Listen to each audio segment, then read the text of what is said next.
Senhor presidente, se o momento que o Brasil vive exige reformas, e é isso que dizemos à população, fica impossível justificar por que é que não tratamos da reforma da máquina pública e do custo dessa máquina.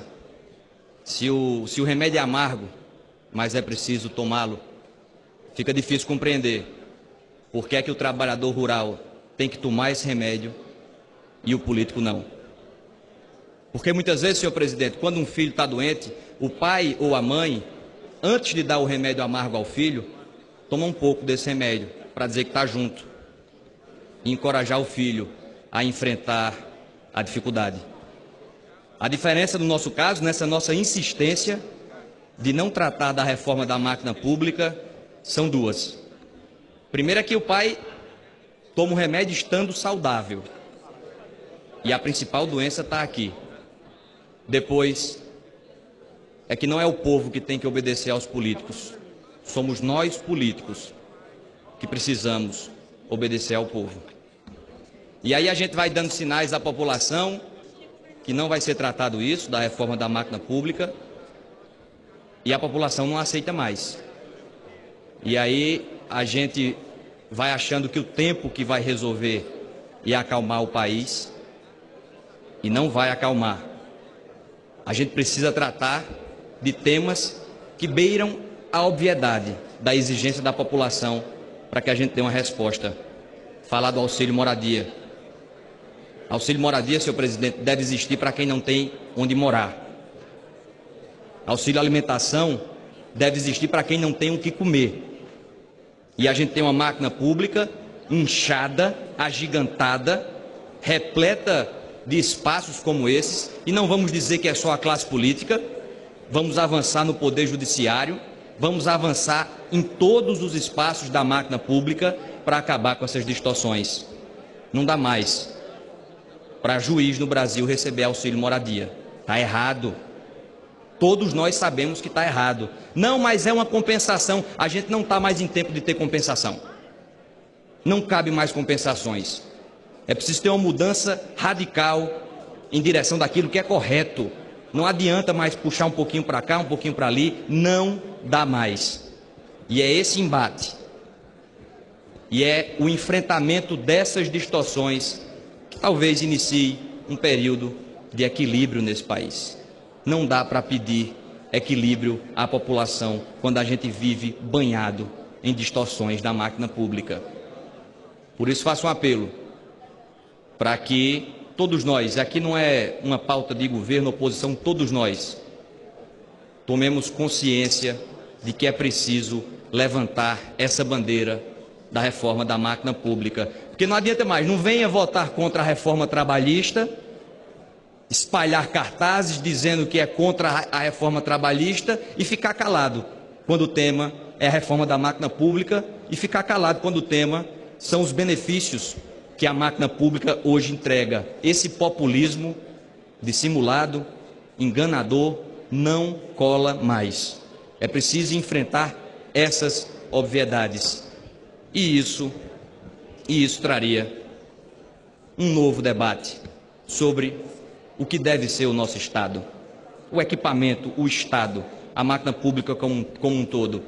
Isso cabe correções que se multiplicam. Portanto, não dá mais para ficar achando que essa pauta não existe e que essa pauta não é prioritária. Existem vários espaços que nós precisamos enfrentar com requerimento de urgência. Requerimento de urgência nisso, votação de urgência nisso, debate intensivo nisso. Parar 15 dias daqui para falar sobre a reforma da máquina pública, aí sim voltar a se reconectar com a população.